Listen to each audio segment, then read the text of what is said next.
হ্যাঁ, সময় হয়ে গেছে। ॐ पार्थाय प्रतिबोधिताम् भगवता नारायणेन स्वयं व्यासेन ग्रथितां पुराणमुनिना मध्ये महाभारतम् अद्वैतामृतवर्षिणीं भगवतीम् अष्टादशाध्यायिनीम् अम्ब त्वामनुसन्दधामि भगवद्गीते भवद्वेषिणीम् वसुदेवसुतं देवं कंसचाणूरमर्दनम् देवकी परमानन्दम् कृष्णं वन्दे मूकं करोति वाचालं पङ्गुं लङ्घयते गिरिं यत्कृपातमहं वन्दे परमानन्दमाधवम्।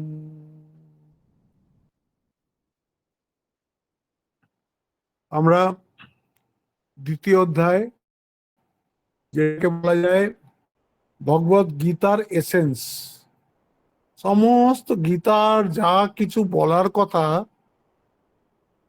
ভগবান এই অধ্যায়টাই বলে দিয়েছেন। এরপরে 3 নম্বর থেকে নিয়ে 18 নম্বর অবধি এইটাকেই বিস্তার করবেন। তাতে উনি আগেই বলে দিলেন আমার নিজের স্বরূপ। আত্মার স্বরূপ বললে কি হয় জানেন তো? আত্মার স্বরূপ যদি বলি তাহলে মনে হবে আত্মা বলে কোন একটা আমাদের থেকে আলাদা বস্তু আছে, সেটা নিত্য, সেটা শুদ্ধ, সেটা বুদ্ধ, সেটা মুক্ত, সেটা আনন্দময়। আত্মা সম্বন্ধে আমাদের এরকম একটা ধারণা জন্মাবে। কিন্তু আমি যে নিত্য, নিত্য মানে আমার মৃত্যু নাই, আমি সবসময়ই আছি, আমি শুদ্ধ। এই যতগুলো আমাদের অশুদ্ধির ভাব আছে সেগুলো সব আরোপিত করা। আমি বুদ্ধ, মানে সমস্ত জ্ঞান স্বরূপ আমি, আমি মুক্ত, আর কোনো বন্ধন নাই। এই আমি তার খোঁজ করাই হচ্ছে গীতার একদম আসল উদ্দেশ্য।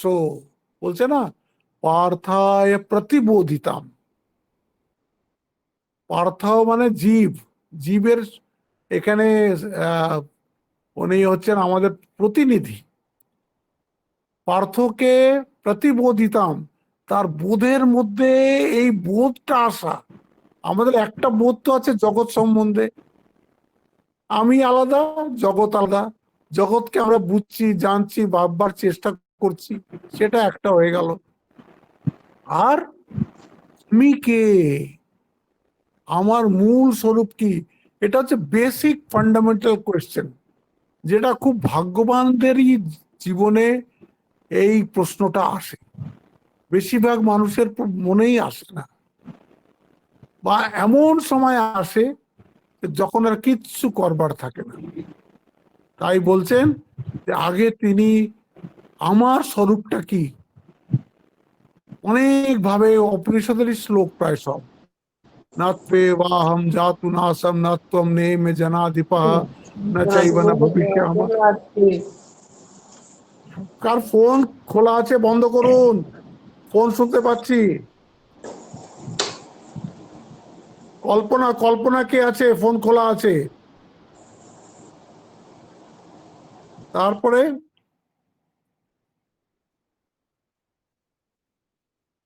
আগে আমার স্বরূপ বলে নিলেন। তখন অর্জুনের মনে হয়তো প্রশ্ন এসছে যে আত্মা যতই স্বরূপ যতই দুর্বোধ্য হোক জানার, সেটাই যখন জীবনে জানার উদ্দেশ্য, সেটার জন্যই যখন আমরা জীবন পেয়েছি, তখন সেটাকেই জানার চেষ্টা করি।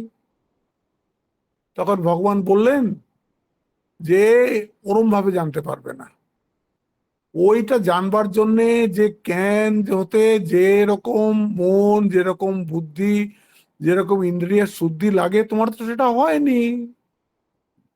তোমাকে জ্ঞান লাভের যোগ্যতা প্রাপ্ত করতে হবে, জ্ঞান লাভের যোগ্য হতে হবে। কিভাবে জ্ঞান লাভের যোগ্য হব? নিষ্কাম কর্ম করো। তো নিষ্কাম কর্ম সম্বন্ধে তো আমরা সাধারণ মানুষরা জানি না। কেন জানি না? আমরা জানি সবসময় যে কর্ম কোনো উদ্দেশ্য নিয়েই করা হয়। কর্মের উদ্দেশ্য হচ্ছে অর্থ আর কাম। আমাদের মনে অনেক রকমের আহ কি বলে কামনা আছে, আর সেটাকে পুরো করতে গেলে অর্থ লাগে, আর সেটার জন্যই আমরা সারা জীবন চেষ্টা করি। এর বাইরে যে কিছু আছে এটা আমরা ভাবতেই পারি না। অনেক আছে যাদের সংস্কার ভালো, তারা হয়তো ধর্মর সাথে চলে। হ্যাঁ, যখন ধর্মর সাথে তারা চলে, তখন তারা অবশ্য ওই মোক্ষের বা সেই মুক্তির অধিকারী হয়, বা সেই জ্ঞানের অধিকারী হয়। কিন্তু আমাদের মেনলি সমস্ত মানুষের বেসিক নিডস বা বেসিক ভ্যালুস দুটো: অর্থ আর কাম। আর অর্থ আর কাম করার জন্য তো আমাদের আহ, যে কর্ম করব সেটা তো সকামই হবে। যেটাই আমরা করব তার জন্য একটা ইচ্ছে থাকবে, একটা উদ্দেশ্য থাকবে। এইটা করছি, এতে আমি এই পাবো, এই পেলে আমি এই করব, ওই করব, এই আমাদের চলে। ভগবান একটা নতুন কথা বললেন। হ্যাঁ, এষাতে বিহিতা সাংখ্যে বুদ্ধি যোগে তুমাম শৃণুম বুদ্ধিয়া যুক্তা ইয়া পার্থ কর্মবন্ধম প্রয়াসসি। একদিন তুমি যে কর্ম করতে, আমি করছি বলে তার একটা বন্ধন ছিল। তোমাকে এবার এমন বুদ্ধি দিচ্ছি যা দিয়ে কর্ম তুমি করবে, কিন্তু আমি করছি ভাবও তোমার থাকে। আমার যদি আমি করছি সেই ভাব না থাকে, তাহলে তুমি কর্ম করেও কর্ম করছো না, তুমি কর্মবন্ধন থেকে মুক্ত হয়ে যাচ্ছ।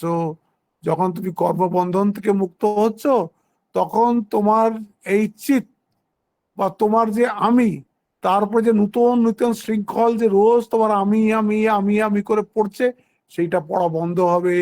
কারণ তোমার মনের থেকে তুমি কোনো আমি ভাবটাকে দূরে সরিয়ে রাখছো।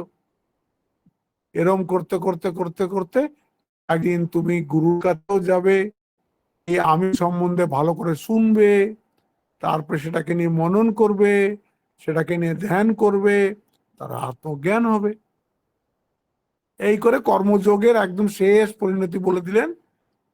হ্যাঁ, ওই যে ওই পদম গচ্ছন্তা নাময়ম, অনাময় প্রাপ্ত পেয়ে যাবে তুমি। তখন অর্জুনের মনে প্রশ্ন আসবে যে একটা জ্ঞানী, এরকম যার কোনো ইচ্ছা নেই কিন্তু জগতের মধ্যে রয়েছে, এরকম তো সচরাচর আমরা লোক দেখি না। এরকম লোক দেখলে জানবো কি করে যে এটা জ্ঞানী?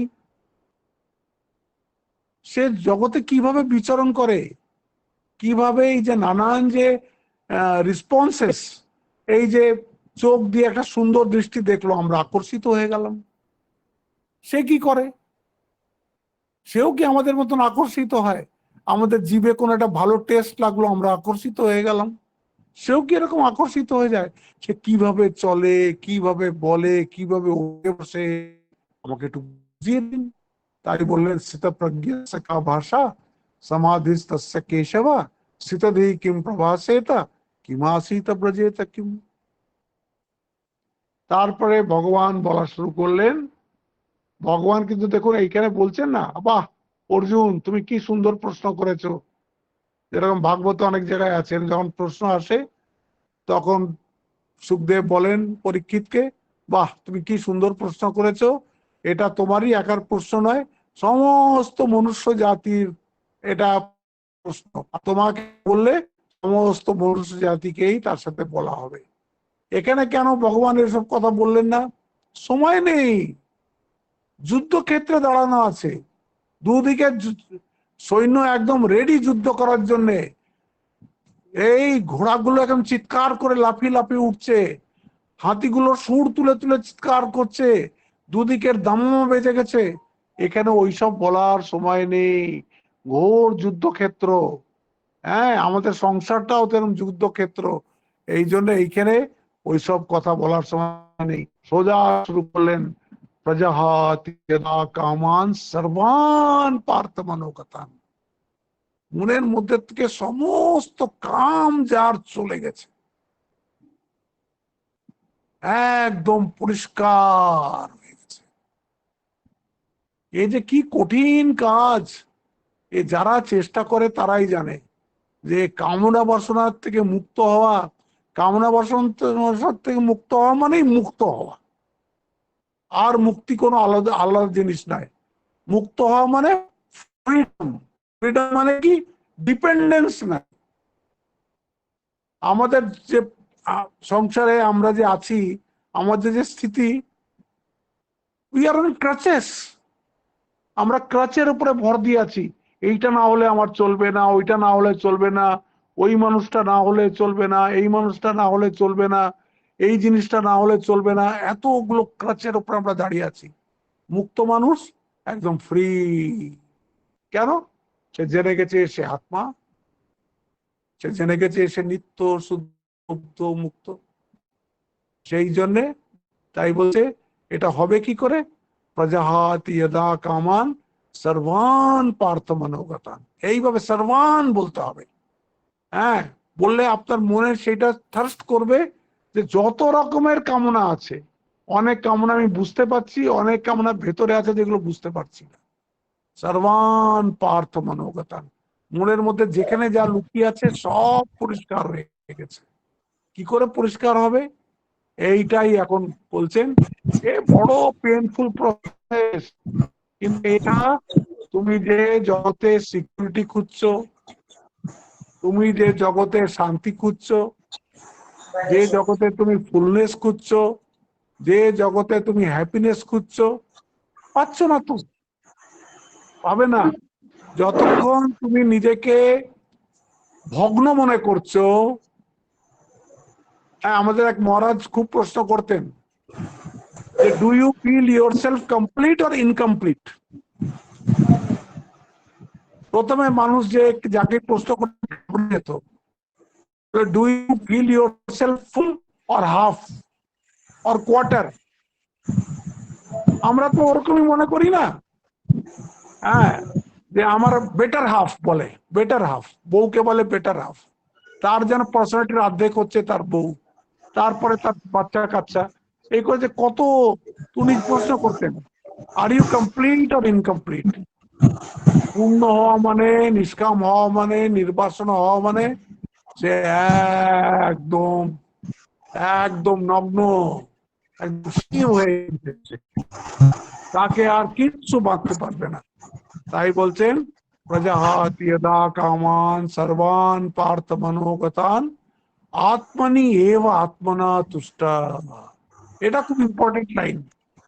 কেন? বলছে কি আত্মাই তো আছেন। এতক্ষণ আমি আত্মাকে ভুলেছিলাম, এই জন্য আমি অনাত্মাকে আত্মা বলে ধরার চেষ্টা করছিলাম। এই জন্য আমি বিষয়ের সঙ্গ করছিলাম, মনে করছিলাম এইটা পেলে আমি ফুল হব, ওইটা পেলে আমি ফুল হব, এইটা পেলে কমপ্লিট হব। সব অনাত্মাকে ধরে আমি কি বলে ফুল হওয়ার চেষ্টা করছিলাম। অনাত্মাকে ধরে কেউ ফুল হতে পারে? কাদা দিয়ে কখনো কাদা পরিষ্কার হয়? যেটা নিজেই জড়, যেটা নিজেই বিনাশী, যেটা নিজেই বিকারী, সেইটা দিয়ে তুমি কি করে তোমার অবিনাশী তোমার তত্ত্ব সেটাকে তুমি জানবে? জানা যায় না।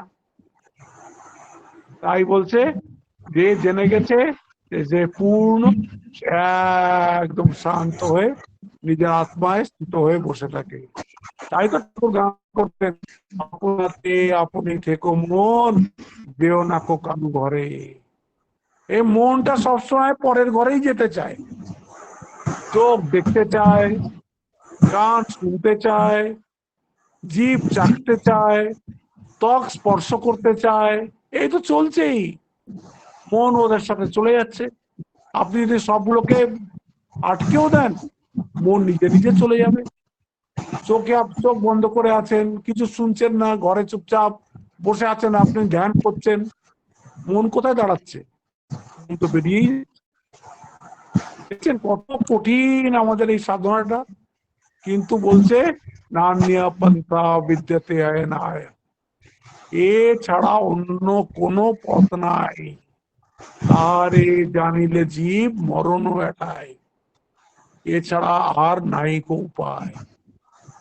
এই জন্যে যতই কঠিন হোক, যতই দুস্তর হোক, যতই আমাদের সীমিত শক্তি হোক, আমাদের চেষ্টা এটাই করতে হবে যে মা বলেছেন নির্বাসনা হওয়ার। যত আমরা আস্তে আস্তে আস্তে আস্তে নির্বাসনা হব, প্রত্যেক কর্মের মধ্যে আমাদের চেষ্টা করতে হবে। এটাকেই বলে স্পিরিচুয়াল আনফোল্ডমেন্ট। আপনি যদি সব সময় সজাগ থাকেন নিজের এই কোর পার্সোনালিটির দিকে, আত্মার দিকে, তাহলে দেখবেন আপনার এই বাইরের গুলো এগুলো সব, যেরকম আজকেই আপনাকে একটা ঘটনা বলি।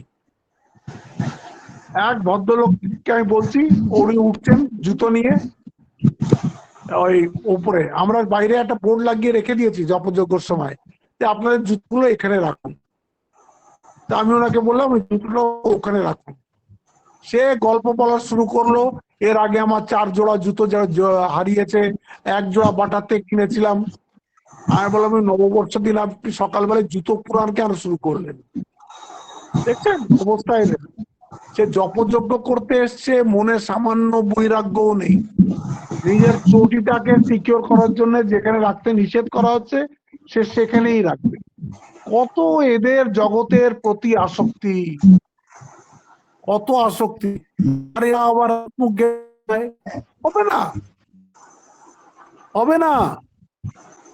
তার জন্য বিবেক চাই, বৈরাগ্য চাই, হ্যাঁ, উদ্দেশ্যের একতানতা চাই। আর এইটা বুঝতে হবে যে আমরা যেটা চাইছি সেটা জগৎ দিতে পারে না,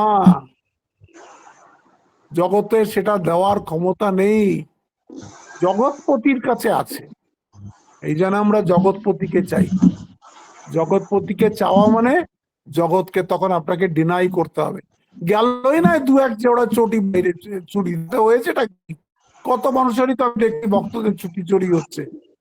কি হয়েছে? হচ্ছে তো হচ্ছে।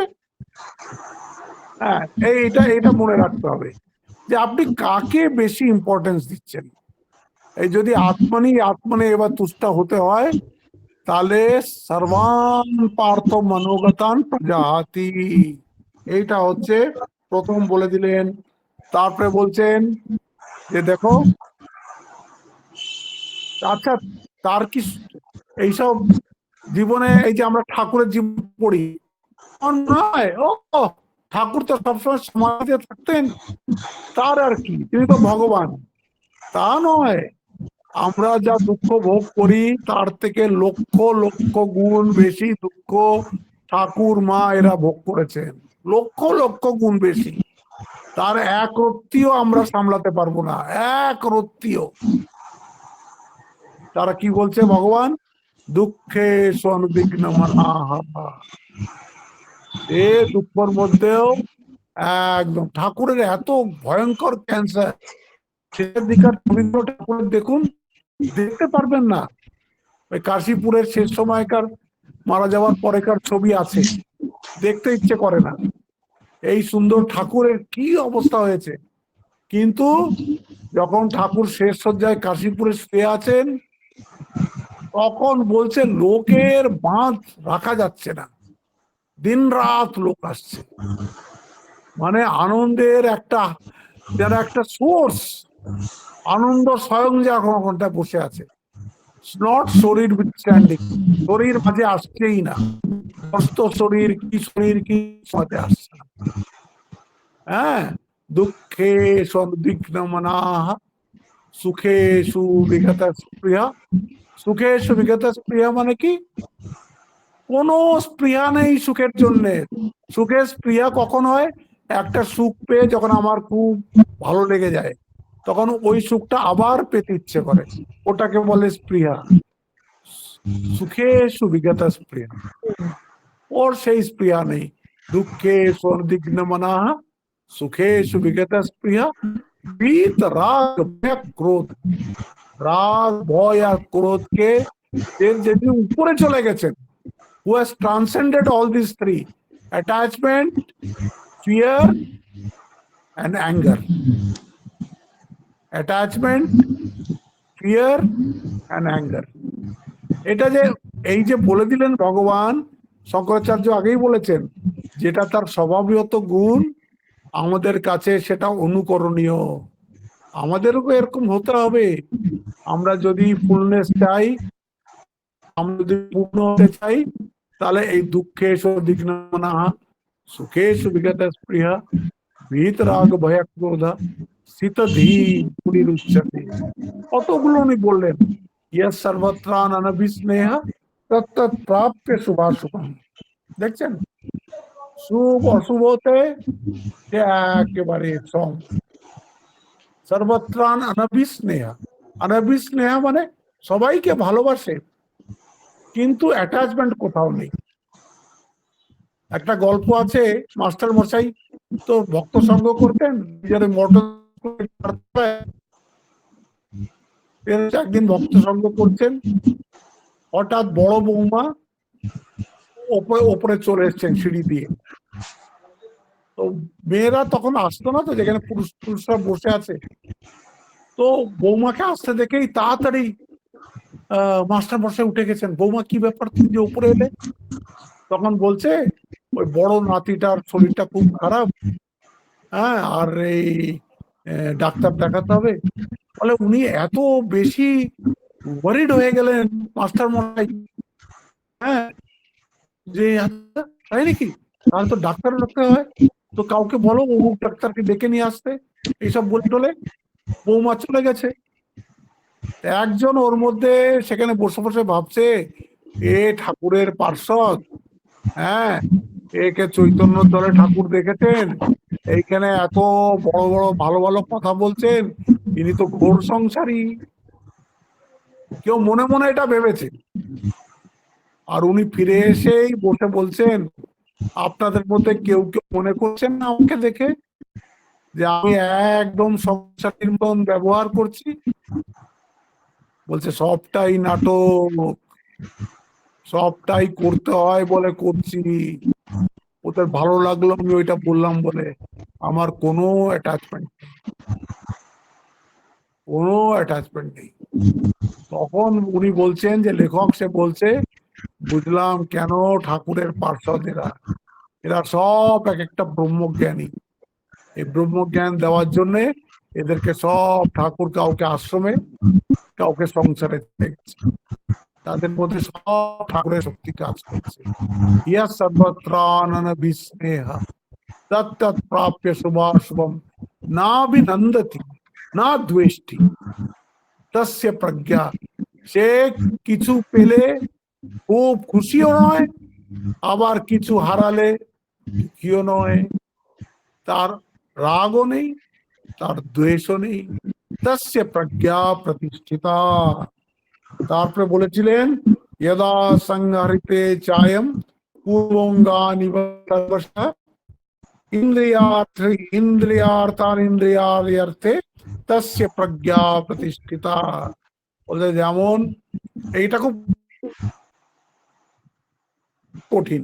বলছে যে এই যে যারা এরকম জ্ঞানী, তারা বিষয় সামনে এলে, কেন বিষয়ের খাবার হচ্ছে, ইন্দ্রিয়ের খাবার হচ্ছে বিষয়, চোখের খাবার হচ্ছে সুন্দর দৃশ্য, কানের খাবার হচ্ছে সুন্দর শব্দ, কেউ যদি আমার প্রশংসা করে কানে শুনতে খুব ভালো লাগে, জিভের খাবার হচ্ছে ভালো স্বাদ, ত্বকের খাবার হচ্ছে সুখ ও স্পর্শ, স্পর্শ সুখ, নাকের খাবার হচ্ছে ভালো গন্ধ। হ্যাঁ, তো বলছে যে এই যে জ্ঞানী, এরা যখনই ওরকম আসে না, এরা ইন্দ্রিয়গুলোকে সব ভেতরে গটিয়ে নেয়, যেমন করে কচ্ছপ সব নিজের মধ্যে গুটিয়ে নেয়, কুড়োল দিয়ে কাটলেও তার মাথা বেরোয় না, এমন মাথা বেরোতে থাকে। বলছে এমন তার জ্ঞানের উপরে প্রতিষ্ঠিত হয়ে গেছে যে তাকে কিছুতেই টলানো যায় না, তাকে কিছুতেই জগতের মধ্যে আনা যায় না। সে একদম, ঠাকুর একটা শব্দ ইউজ করেছেন, জ্যান্তে মরা। ও বেঁচে থাকতেই যেন মরে গেছে।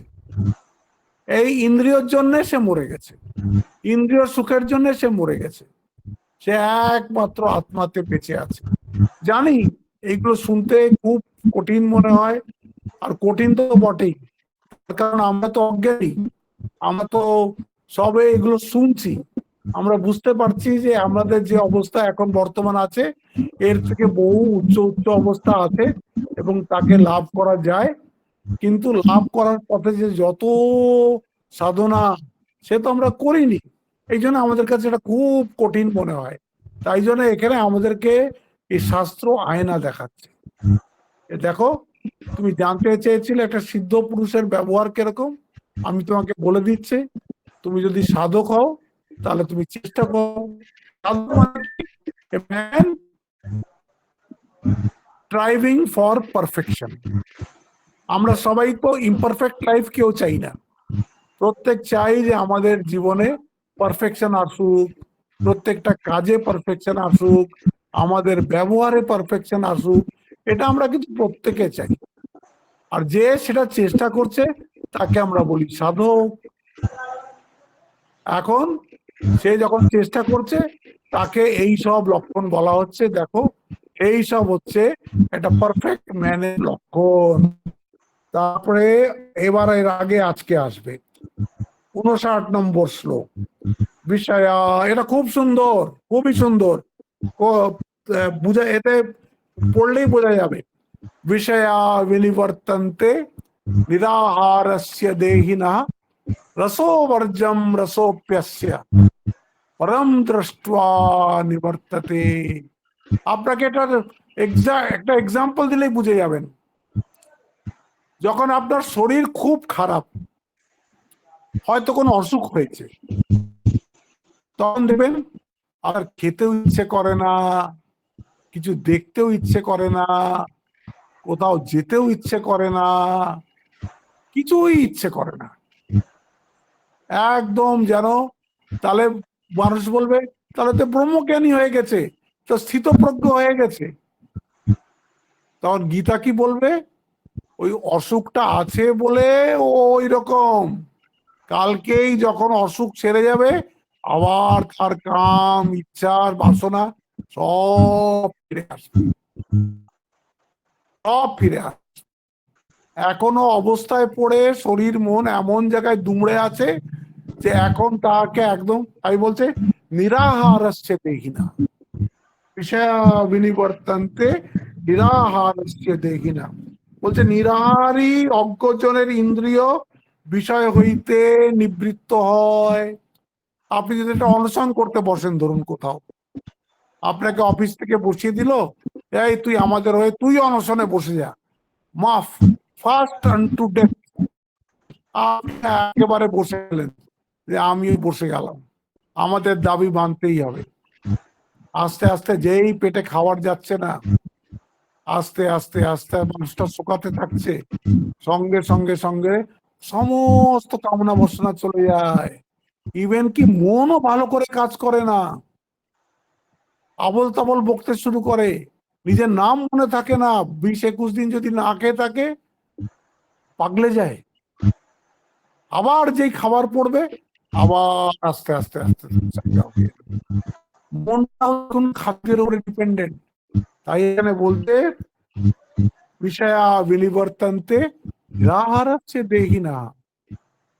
যে নিরাহারে আছে বা অসুস্থ আছে, যে অনেকদিন আহার করেনি, তার সমস্ত বিষয় ত্যাগ হয় বটে, কিন্তু যেই আবার সে আহার পায় বা যদি সে আবার অসুখ থেকে সুস্থ হয়, তখন আবার সব এসে যায়, সব আবার এসে যায়।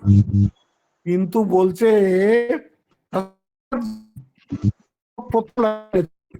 বিষয়া বিনিবর্তন্তে নিরাহারস্য দেহিনা রসবর্জম। তখন তো রস থেকে বর্জিত সে। এ আবার বলছে কি তারপরে, রসপ্যস্য পরম দৃष्ट्वा নিবর্ততে। কিন্তু যে একবার ভগবানের শ্রীচরণ স্পর্শ করেছে, যে একবার ভগবানের কাছে পৌঁছে গেছে, যে একবার ভগবানকে দর্শন করেছে, সে তার মনের মধ্যে থেকে সামান্য কামনা বাসনা সব চলে যায়। নিরাহারের অবস্থা আর তার অবস্থা এক নয়। এ তো অসুখের জন্য বা খায়নি বলে এর অবস্থা হচ্ছে। এ খাচ্ছে যাচ্ছে সব করছে, কিন্তু যেহেতু এ পরম দৃষ্টা নিবর্ততে, এ পরম জ্ঞানের মধ্যে প্রতিষ্ঠিত হয়ে গেছে বা পরমাত্মাকে সে দর্শন করতে পারছে, এই জন্যে তাকে আর কেউ টলাতে পারবে না, কেউ টলাতে পারবে না। পরম দৃষ্টা নিবর্ততে। তারপরে বলছেন ইয়ততো হ্যপি কৌন্তেয় পুরুষস্য বিপশ্চিতঃ আহা ইন্দ্রিয়াণি প্রমাথি হরন্তি প্রসবম মনঃ। এটা সাধকদের জন্য খুব সাবধান করে দিচ্ছেন, বলে যে ভীষণ সাবধান। হ্যাঁ, পুরুষস্য বিপশ্চিতঃ, বিপশ্চিতার শঙ্কর করেছেন মেধাবিনহা, মধুসূদন করেছেন অত্যন্ত বিবেকিনহা, শ্রীধর করেছেন শাস্ত্র আচার উপদেশ বসতা। মানে সে একদম সাবধান, শাস্ত্র আর আচার্যর কথা মেনে চলছে, এরকম কে বলছে বিপশ্চিত। বলছে এদের পক্ষে কঠিন। তাদেরও সামনে যদি এরকম করে কিছু লোভনীয় জিনিস এসে গেল, বলে তারাও হারিয়ে যায়, তারাও পথ হারিয়ে ফেলে। কত আপনি পুরাণে গল্প পড়েন না? কত পড়েন এইসব গল্প, যে ও সাধনা করছিল, তার ফল হয়ে গেল, সে পড়ে গেল, সেই পথ থেকে চ্যুত হয়ে গেল। এটা একদম ন্যাচারাল, এটা একদম টু আর ইজ হিউম্যান। আমরা জীব তো, আমাদের শরীরে দেহতে আত্মবুদ্ধি আছে, দেহাত্ম বুদ্ধি বলে এটাকে। আমরা দেহটাকেই আত্মা বলে মনে করছি, এই জন্য আমাদের ওগুলো থাকবে। আমাদের কামও থাকবে, ক্রোধও থাকবে, লোভও থাকবে, মোহ থাকবে, মাৎসর্য থাকবে, সব থাকবে। এটা মেনে নিন। হ্যাঁ, কিন্তু আস্তে আস্তে আস্তে আস্তে আস্তে কম করতে হবে। আর এর মধ্যে যদি কখনো ধরুন পা পিছলেই গেল, নো প্রবলেম, আবার উঠে দাঁড়াতে হবে। পা পিছলানোটা খুব ন্যাচুরাল। আপনারা যারা সাইকেল শিখেছেন বলুন, কে সাইকেল শিখতে গিয়ে পড়েনি? বলুন, কেউ একবারে ফট করে সাইকেলে উঠলো আর চালাতে শুরু করে দিল? কেউ আছে? প্রত্যেকটা মানুষকে সাইকেল শিখতে গেলেই হাঁটুটা তো আগে ছিলে যায়। আমার তো কত হাঁটু ছিলেছে। হ্যাঁ, আগে হাফ প্যাডেলে শিখলাম, ভেতর দিয়ে পা ঢুকিয়ে। তখন তো সাইকেলও পাওয়া যেত না, বাবার কাছে সাইকেল সে দিত না। সে কখনো বাবা নেই আশেপাশে, তো সাইকেল নিয়ে বেরিয়ে পড়লাম। কতবার পড়েছি, প্রত্যেকেই পড়ে। এই সাধন অবস্থাও এইরকম। এখানে সাধক যদি ফল হয়, তার যদি তাতে নিন্দা করতে নেই, সে একটা উচ্চ উদ্দেশ্য নিয়ে চলছে, এরকম হতেই পারে, প্রত্যেকের হতে পারে। আমরা সবাই জীব। তাই বলছেন এটা তো হ্যাপি কৌন্তেয় পুরুষস্য বিপশ্চিতা ইন্দ্রিয়ানি প্রমাথিনি হরন্তি প্রসবম মনা। বলছে এই ইন্দ্রিয়গুলো এত শক্তিশালী, এত শক্তিশালী, যে আপনাকে কোথায় ইন্দ্রিয় এমন শক্তিশালী। তার মানে বুঝুন, সাধনা ক্ষেত্রে মানুষকে কত সাবধান থাকতে হয়। ঠাকুর তাই জন্য তো বলছেন যে তখন তো আর আমাদের এইরকম সন্ন্যাস ছিল না, এই ইনস্টিটিউশনালাইজ সন্ন্যাস তো তখন ছিল না ঠাকুরের সময়। তখন সন্ন্যাস মানে কি, তুমি একদম ভগবানের ভরসায় ঘরের বাইরে বেরিয়ে পড়লে, ভিক্ষা করে খাচ্ছ আর যত তত্র পড়ে আছো ভগবানের ভরসায়। হ্যাঁ, তো যখন এরকম ঠাকুর কথা শুনতো ভক্তরা, তারা সর্বস্ব ত্যাগ করে আমরা সন্ন্যাস নিয়ে থাকবো। তখন ঠাকুর বলতেন, ওরে বাইরে বেরোবি, কত প্রলোভন আসবে জানিস? হ্যাঁ, তোর সাধন তো হবেই না, প্রলোভনে আরো পড়ে যাবি। তার থেকে বরঞ্চ কেল্লায় থেকে যুদ্ধ কর, বাড়িতে থেকে যুদ্ধ কর, না এক আধবার তোর ওইখানে সদারায় গমন হলো তো হলো, কথামৃতে সব কথা আছে, এসব কথা কথামৃতের কথা। বলছে কেল্লায় থেকে যুদ্ধ করা, তুমি খেতেও পাচ্ছ, তুমি একটা সিকিউরিটির মধ্যে আছো, এখান থেকে তুমি সাধনা করো, এখানে পড়ে গেলেও ভয় নেই। তো জানো তো তো এখানে পড়ে যেতেই পারি, সেই জন্য তো আমি বাইরে যাইনি। এটা উনি তাই জন্যে। কিন্তু এখন আমাদের যে এই স্বামীজির এই যে প্রবর্তিত এই যে মঠ, বা এই দেখে দেখে আরো যত মঠ টট হয়েছে, তারা একটা ডিসিপ্লিনের মধ্যে থাকে বলে আমাদের থাকাটা খুব সহজ হয়ে গেছে। আমাদের সেরকম স্ট্রাগল নেই, পরিকাঠামোটাই এরকম, ইনফ্রাস্ট্রাকচারটাই এরকম যে আমরা খুব সেফলি থাকি। হ্যাঁ, তো এই আমি যদি একদম ফ্রি থাকি, কত রকমের প্রলোভন আসবে, কত কি জানি কি হবে। আমার তো নিজের উপরে ওই বুকে হাত দিয়ে বলতে পারবো না যে না কিছু হবে না, কেউ বলতে পারে না। একটা গল্প আছে, সেই গল্পটা শেষ দিয়েই আমি আজকের কথা শেষ করব। একজন সাধু, সে জঙ্গলের মধ্যে কুটিয়া বানিয়ে আর সে সেখানে বসে ধ্যান করছে। ধ্যান করতে করতে সে ছিল যে কামনাকে সে জয় করে নিয়েছে। সে মনে মনে ভাবছে আমি কামনাকে তো জয় করে নিয়েছি, এখন আমার কাছে রূপসীর থেকে রূপসী মহিলা এলেও আমি একদম চ্যুত হব না আমার আসন থেকে, এই অবস্থা থেকে।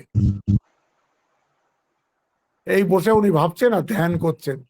মধ্যরাত্রে তার গুরু তো বুঝে গেছেন যেখানেই থাকেন যে শিষ্যের মনে অহংকার এসে গেছে। তিনি একটা খুব সুন্দর নারীর রূপ ধারণ করে সেই মাঝরাত্রে তার কাছে পৌঁছেছেন।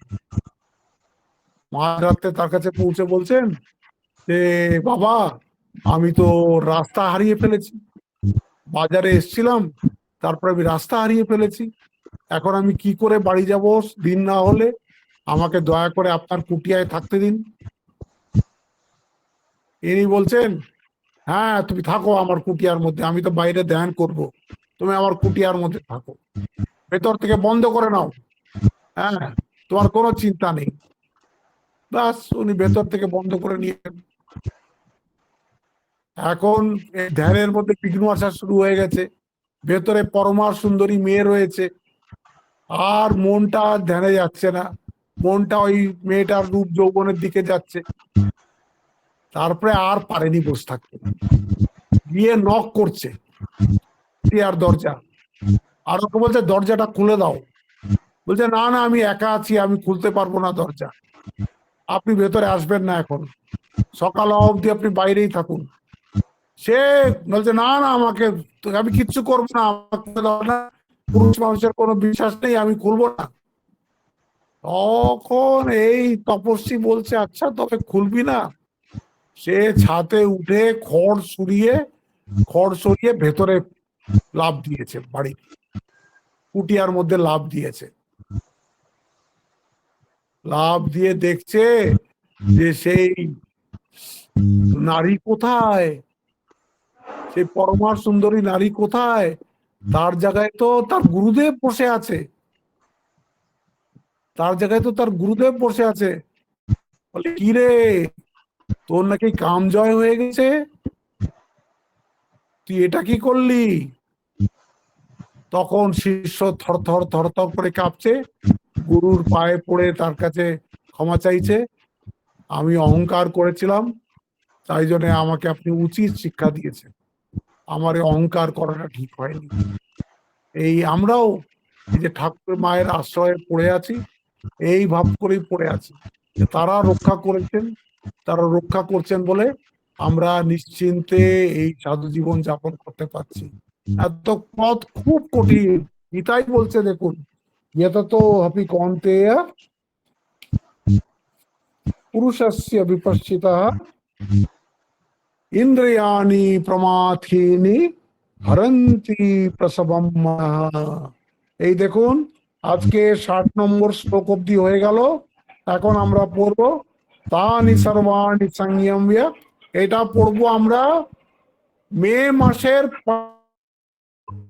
1 15 দিনের জন্য যে কটা সোমবার মঙ্গলবার আসবে, এরপরে একটাই বোধহয় আসবে, এর পরের সপ্তাহটা আসবে, আমরা একদম মিলিত হবো 5 তারিখের 8টা 50-এ গুগল মিটে। আমাদের যে অ্যাডমিন আছে সে আপনাদেরকে জানিয়ে দেবে যে আজকের থেকে আবার গীতা পাঠ আরম্ভ হচ্ছে, আপনারা 8টা 50-এ গুগল মিটে এসে যান। আজকে এখানেই শেষ করছি। ওম শান্তি শান্তি শান্তি। হরি ওম তৎসৎ। শ্রীরাম কৃষ্ণার্পণমস্তু। আজকে বাংলা নববর্ষের প্রথম দিন। আজকে আমি ভগবানের কাছে প্রার্থনা করছি আপনারা সবাই যেন সুস্থে এবং আনন্দে থাকুন, এবং এই যে আমরা শাস্ত্র পড়ছি, আমি আর প্রার্থনা করি এটা একটু একটু যেন আমাদের জীবনের মধ্যে এই শাস্ত্রের প্রবেশ হয়। যতক্ষণ জীবনের মধ্যে শাস্ত্র প্রবেশ হচ্ছে না, ততক্ষণ আমাদের চর্চার মধ্যেও আসছে না, চর্যার মধ্যেও আসছে না। এই জন্য শাস্ত্রকে ভেতরে ঢোকাতে হবে। আজকে বছরের প্রথম দিন সবাই প্রতিজ্ঞা করুন যে আমরা গীতা মুখস্থ করব, গীতাটাকে ভালোভাবে বোঝার চেষ্টাও করব, আর সেটা আমার নিজের লাভের জন্য, আমার নিজের উপকারের জন্য, নিজের কল্যাণের জন্য। কারণ আমি তো সিকিউরিটি খুঁজছি, শান্তি খুঁজছি, আনন্দ খুঁজছি, হ্যাঁ, সার্থকতা খুঁজছি জীবনের। সেটা তো একমাত্র আত্মজ্ঞানেই পাবো, আর আত্মজ্ঞান তো গীতা দিচ্ছেন। হ্যাঁ, সেই গীতা যেন আমরা একটু একটু আমাদের জীবনের মধ্যে আসে। আজকে এই অবধি, আবার আমাদের দেখা হবে 5ই মে। নমস্কার।